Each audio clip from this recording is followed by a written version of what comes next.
8 años, 7 meses y una semana es lo que los fans esperaron por ver el siguiente gran título de Rocksteady, gracias a la fama que se ganaron a pulso con su famosa trilogía de Batman, y que se coronó con una épica y emotiva despedida del Caballero de la Noche en 2015.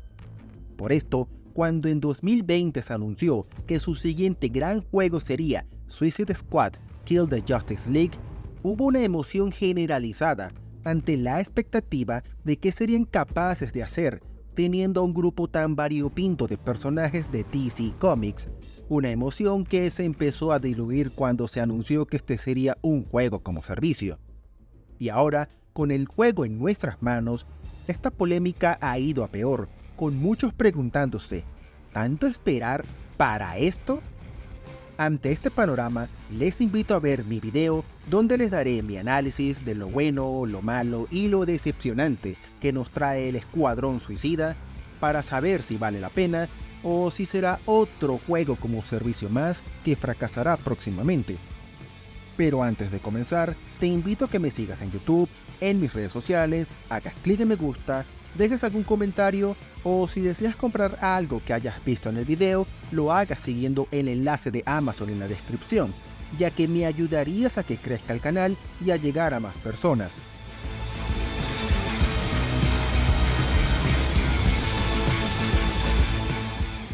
Capítulo 1. Un tiro al pie de Rocksteady. 5 años después de los eventos de Batman Arkham Knight, la Liga de la Justicia se reúne en Metrópolis para celebrar un desfile en su honor cuando, repentinamente, Brainiac aparece, iniciando una terrible invasión alienígena donde, de alguna forma,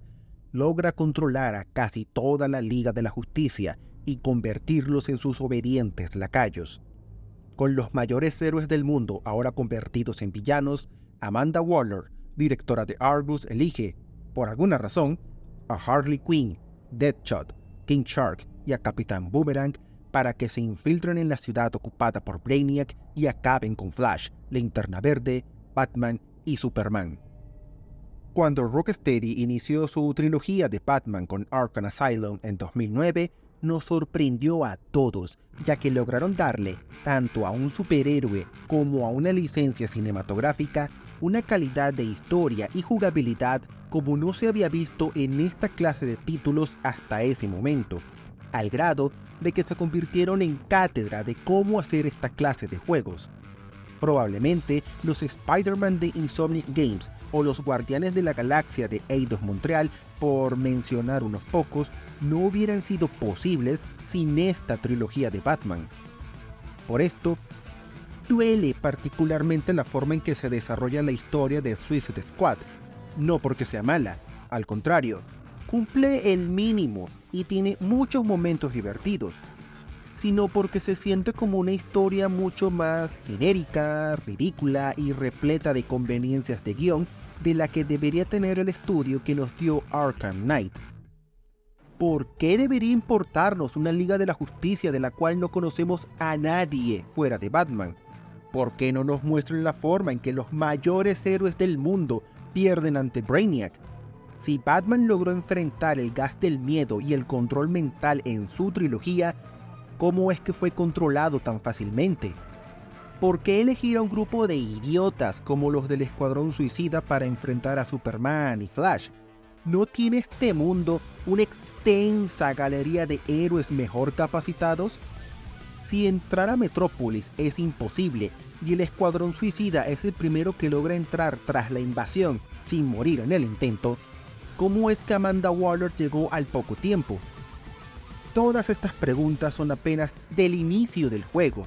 pero marcan el tono general de la trama como una que realmente no se sostiene en el momento en que te detienes a preguntar el porqué de lo que está sucediendo en pantalla.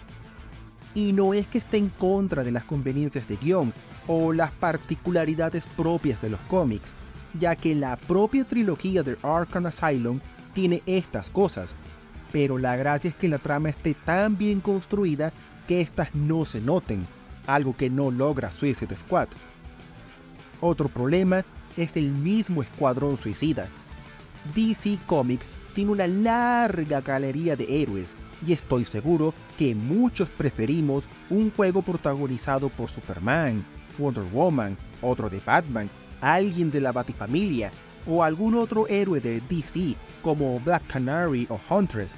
y eso por limitarme a quienes yo creo nos pueden dar un buen gameplay. En cambio, Rocksteady, o muy probablemente Warner Bros.,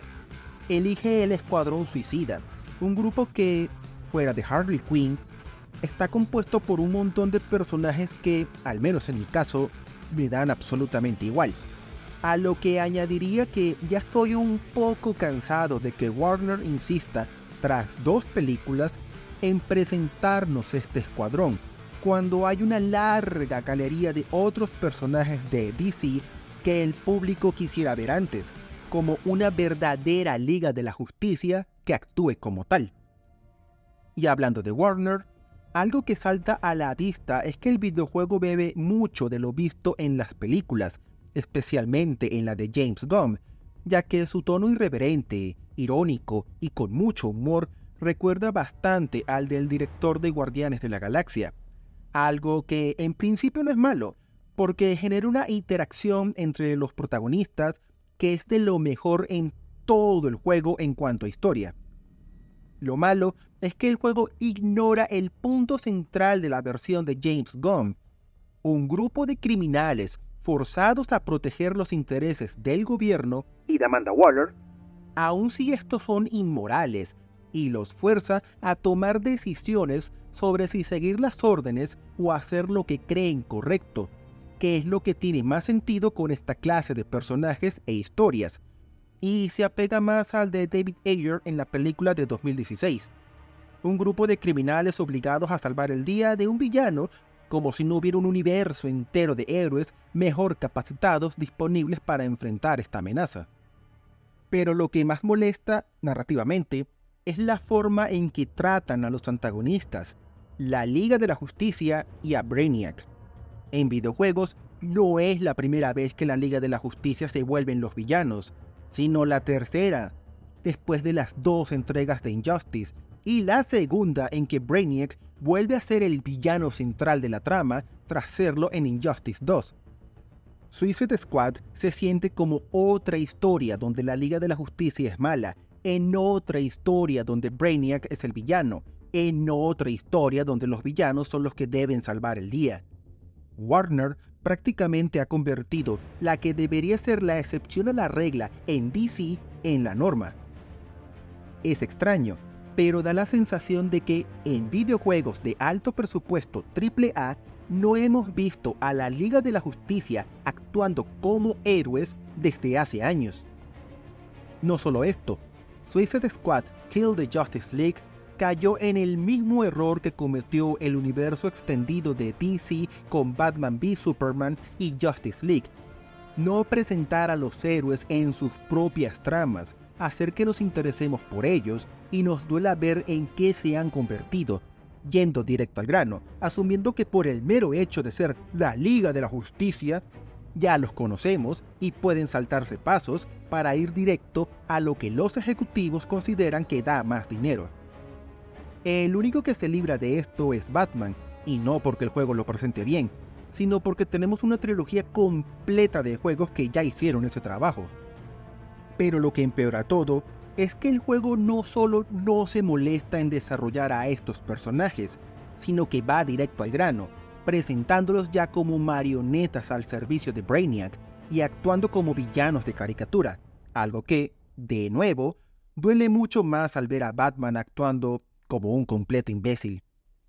La única que se libra de este destino es Wonder Woman, ya que es probablemente la única miembro de la Liga de la Justicia que tiene un trato digno en el juego,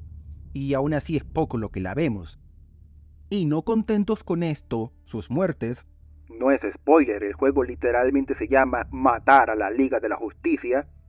en casi todos los casos no son dignas de estos héroes, siendo anticlimáticas y casi una broma, algo que, de nuevo, duele mucho más en el caso de Batman. Lo único que rescato de esta versión de la Liga, además de Wonder Woman, es el primer enfrentamiento contra Batman, ya que sentimos genuinamente lo que es ser el criminal siendo derrotado por el Caballero de la Noche, tal cual él actuaba en la trilogía de Arkham. Pero la cosa empeora, porque Brainiac, el gran villano que el juego está obsesionado en mencionar cada rato, no solo no sale durante la mayor parte de la campaña principal, sino que directamente solo sale 2 o 3 veces, dejando casi todos los momentos de maldad a la Liga de la Justicia. Vaya ironía. Y dejando a Brainiac como el villano a derrotar en el endgame, tras Dios sabe cuántos pases de temporada del juego como servicio. Pero estos elementos, aunque malos, realmente no arruinaron mi experiencia, ya que, aunque Suicide Squad es indudablemente peor que Arkham Knight, su trama me gustó mucho más que la de Marvel's Avengers o Gotham Knights, siendo genuinamente divertida al ver cómo el Escuadrón Suicida se enfrenta a toda esta alocada historia e interactúan entre sí. Es más, me atrevería a decir que la campaña principal, pese a sus peros, es muy disfrutable, ya que además de ser divertida por momentos, tiene muchas cinemáticas muy bien elaboradas que están al nivel de lo que esperábamos de Rocksteady. Lo que sí no perdono es el final, que está limitado y condicionado por el juego como servicio, algo que escucharán mucho en este análisis. A diferencia de Marvel's Avengers, que tuvo un final que se sintió como un cierre a la trama, pese a dejar las puertas abiertas para continuar con nuevo contenido, el de Suicide Squad es completamente abierto, al grado de que literalmente nos escupen en la cara que hay que superar 13 batallas para ganar, que fácilmente pueden repartirse en 12 pases de batalla, teóricamente gratuitos. Combinado con la poca presencia de Brainiac, hace que la historia principal de Suicide Squad parezca que le falta el tercio final de la trama, una que nos obligará a tener que esperar a solo Dios sabe cuántos pases de temporada para ver el verdadero final y descubrir los misterios que todavía nos depara el juego. Y aquí es donde precisamente está mi mayor temor. Suicide Squad Kill the Justice League aspira a que mantengamos el interés en el juego a lo largo de los próximos meses, algo que no estoy seguro de que vaya a suceder, ya que trata de aspirar a dos públicos diametralmente opuestos: quienes disfrutan de los juegos single player y amaron Arkham Knight, pero odian los juegos como servicio, y los que disfrutan de juegos como servicio a lo Fortnite, pero probablemente les importa poco o nada los juegos single player centrados en la historia. Esto causa que el juego quede en una tierra de nadie, donde todo lo hace a medias, siguiendo los pasos de juegos como Marvel's Avengers y similares, que ya han demostrado su fracaso absoluto y cierre definitivo, por lo que me surge un temor. ¿Quién llegará primero? ¿El verdadero final del juego o el anuncio del cierre de servidores de Suicide Squad? Capítulo 2. Una divertida y repetitiva jugabilidad. Hasta ahora he hablado de la historia, los personajes y la Liga de la Justicia, y aunque debatir esto me parece muy interesante, ya es hora de hablar de lo que es realmente importante en un videojuego, la jugabilidad, una que, dado las primeras malas impresiones de los trailers, ha sido sorprendentemente mejor de lo que esperaba, lo que no es igual a bueno. Podemos controlar a cualquiera de los 4 miembros del Escuadrón Suicida, cada uno con su propia forma de desplazarse por la ciudad y algunas habilidades únicas que incentivarán que te desencantes por uno u otro al momento de combatir, aunque es imposible cambiar de personaje durante una misión. Lo malo es que, pese a las diferencias, la mayor parte del tiempo verás que tienen la misma base: juego de disparos en tercera persona, donde el arma principal de cada uno será un arma de fuego, tenga sentido narrativo o no. Algo que se nota mucho con King Shark y especialmente el Capitán Boomerang. El combate contra las hordas alienígenas de Brainiac es uno frenético y caótico, que te obligará a estar en constante movimiento, aprovechando la enorme verticalidad de los escenarios, saltando de un lugar a otro, esquivando los ataques enemigos y usando tus habilidades, golpes y granadas para acabarlos. Es más, el juego incentiva que estés constantemente atacando, ya que la única forma de recuperar el escudo es recolectando energía de los enemigos que atacas, algo vital porque la barra de vida es bastante corta. Todo esto hace que el combate me recuerde al de Fortnite.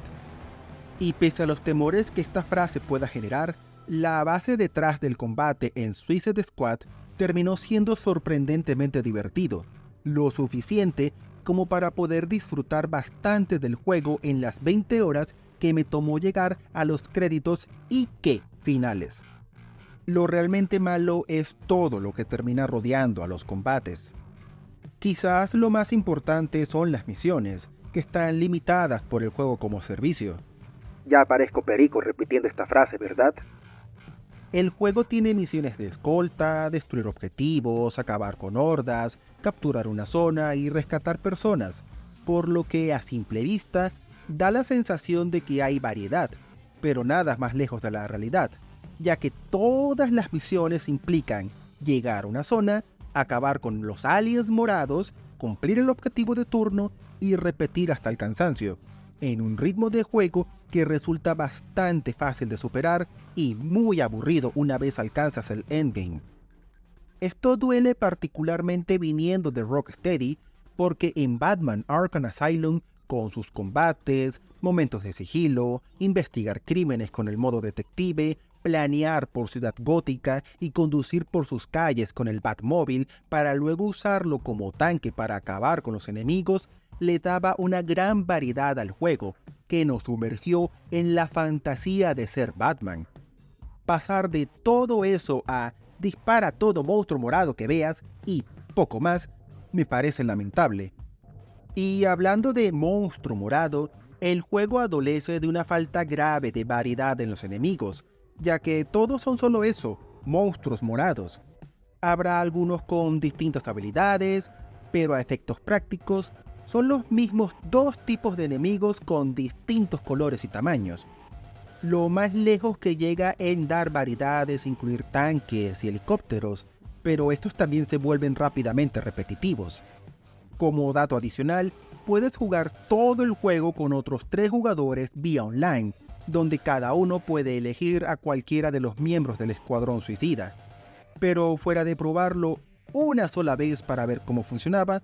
realmente nunca usé esta opción, ya que nunca se siente necesario para disfrutar Suicide Squad. La IA de tus compañeros es eficiente a la hora de apoyarte y honestamente dudo que el juego mejore solo por tener otras personas a tu lado jugando. Hecho este paréntesis,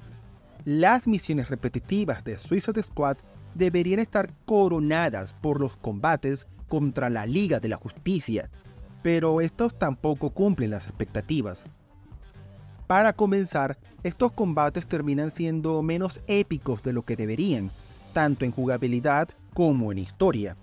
A esto se suma que cada combate debe ser posible de enfrentar con cualquiera de los 4 miembros del Suicide Squad, por lo que terminan sintiéndose algo genéricas al tener que ser posibles de llevar a cabo de 4 formas ligeramente diferentes. Pero lo que es peor es el caos que hay en estas batallas. Por ejemplo, el combate contra Flash lo incluye a él corriendo a alta velocidad, generando copias de sí mismo, rayos de energía que te atacan, huracanes que te lanzan por el escenario y explosiones. Debes ser capaz de ubicar a Flash, contraatacar sus ataques, esquivar sus rayos, evitar los tornados y alejarte de las explosiones y cualquier otra cosa, todo al mismo tiempo, sin seguridad de quién o qué está a tu lado.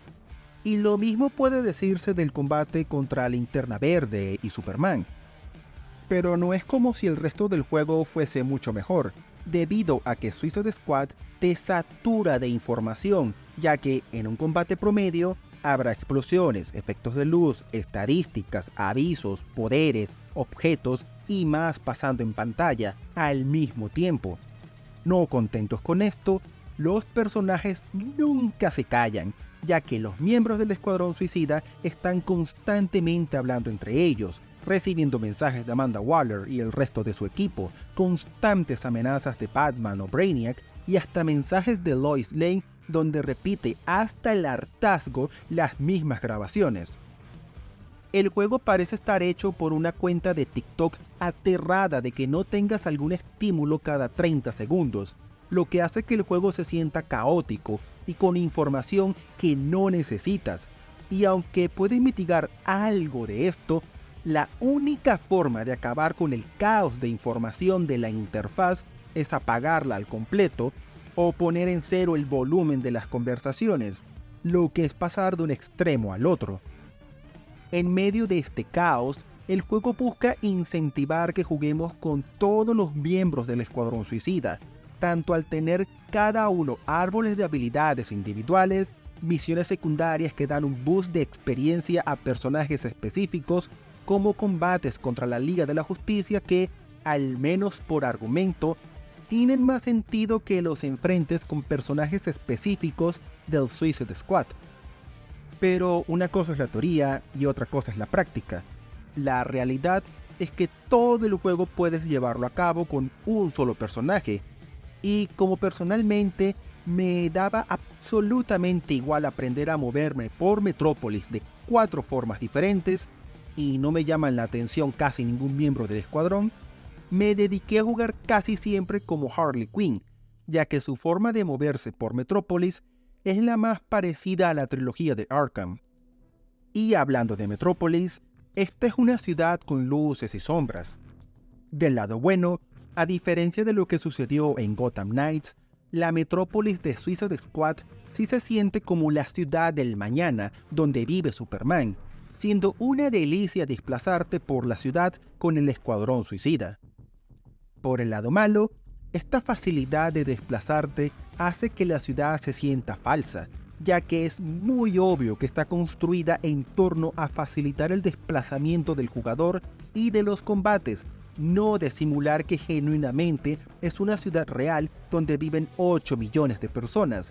ya que el diseño de sus calles y la ubicación y forma de sus edificios haría de esta ciudad una horrible para vivir. A esto se añade los retos del acertijo, que además de que narrativamente no tiene el más mínimo sentido que aparezca en este juego, sus misiones podemos dividirlas en 3. 13 carreras contra reloj relativamente fáciles de superar, escanear lugares icónicos de Metrópolis, como el globo del Daily Planet, y recolectar 40 trofeos repartidos por la ciudad. Estos últimos son precisamente los que más me molestan, no solo porque renuncian a los minijuegos de la saga Arkham para hacer simplemente buscarlos y agarrarlos, sino porque el juego no te da ni una sola pista de dónde están, siendo un completo fastidio el revisar cada rincón del mapa para encontrarlos. Y ya que hablamos del acertijo, no puedo dejar de mencionar el enorme desperdicio de personajes secundarios que tiene el juego, ya que el Pingüino, Poison Ivy, el Juguetero o Gizmo no tienen mayor relevancia narrativa o jugable que ser vendedores glorificados del juego como servicio, y son la fuente de las misiones secundarias repetitivas del juego. Y ya que hablamos del juego como servicio, es momento de hablar de los 3 añadidos inútiles que nos dejan Suicide Squad. El primero es que Suicide Squad es un looter shooter que, al derrotar enemigos y completar misiones, te da nuevas armas, granadas, potenciadores y demás para mejorar a tu personaje. El problema es que, pasado un par de horas, es muy fácil conseguir armas y potenciadores potentes, mismos que puedes mejorar con recursos que son fáciles de conseguir, y que sumado a un exceso de información que no sé para qué sirve ni le veo el efecto real en los combates, hace que el cambiar de armas se vuelva innecesario, si no es que directamente inútil. El segundo punto viene con el árbol de habilidades, que cae en el mismo problema. No se siente la mejora en el personaje al desbloquear las habilidades, estas se limitan a hacer simples cambios en las estadísticas, y elegir entre una y otra es a partir de un océano de números que no queda claro para qué sirven. Es tal el exceso de información y la dificultad para ver sus efectos, que rápidamente dejé de leer qué hacía cada habilidad y elegía casi al azar. El tercer problema viene con la tienda en línea, que al menos al momento de escribir este guión, se limita a cosas cosméticas.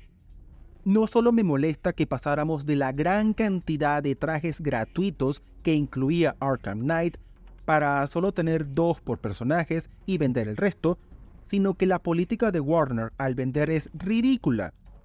Cada traje tiene 3 niveles, con precios que oscilan entre los 10 a 20 dólares y que incluyen cosas tan innovadoras como cambios de color.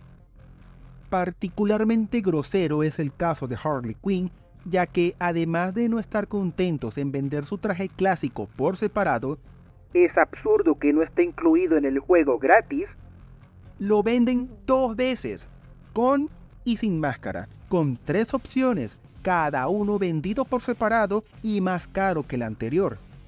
Y ni hablar de extras como disfrazar al Escuadrón Suicida como la Liga de la Justicia, porque eso es exclusivo de la versión deluxe del juego que cuesta $100. Como ven, la lista de peros de la jugabilidad de Suicide Squad es larga e innegable,